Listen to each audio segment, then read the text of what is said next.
Excise act का। बाड़मेर में ACB ने कार्रवाई कर देरासर सर्कल में लगे आरआई को करीब 4,500 रुपए की रिश्वत लेते रंगे हाथों पकड़ा। आरआई रावताराम के पास 2 पटवार सर्किल का चार्ज है। कृषि आदान अनुदान की राशि खातों में जमा करवाने के नाम पर इसने रिश्वत मांगी थी। और अब देखिए एक जवान का संघर्ष। धरने पर एक अकेला जवान। प्रोसेस कितना लंबा चलेगा इसका मुझे पहले से मैं जानता हूँ कितना लंबा चल रखा, तो अभी भी प्रोसेस पे मेरे को सिस्टम पे विश्वास नहीं है। देश की सरहद को सुरक्षित रखने के लिए अपना जीवन कुर्बान करने वाले बीएसएफ के इस जवान को सरकारी सिस्टम पर भरोसा नहीं रहा।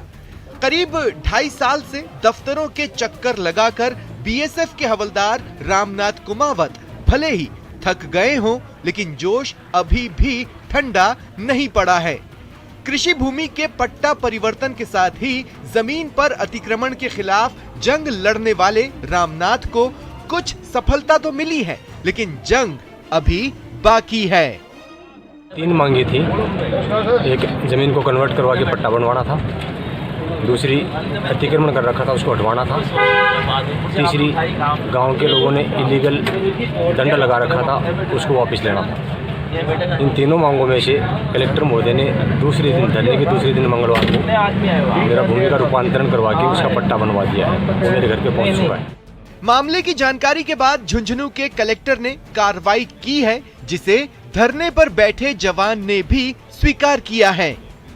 उसमें 8 महीने की निर्धारित अवधि होती है कि 8 महीने में के अंदर उसको जो है वो विद पेनल्टी करवाना पड़ता है पंजीयन।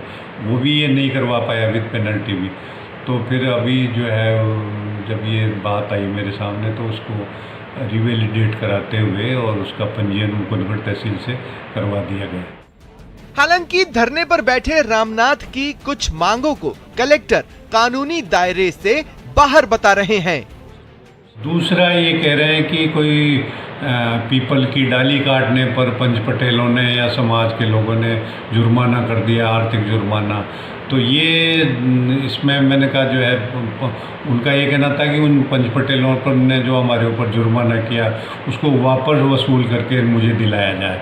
तो ये इसके लिए मैंने कहा पंच पटेलों का सामाजिक जुर्माना ये हमारे किसी भी कानून में और जो है उसमें एम्बिट में नहीं आता।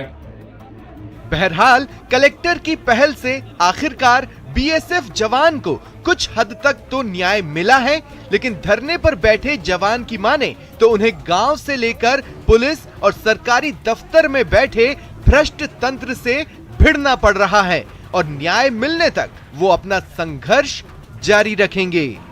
करशन सिंह शेखावत, न्यूज़ 18 राजस्थान, झुंझुनू। फिलहाल इतना ही, नमस्कार।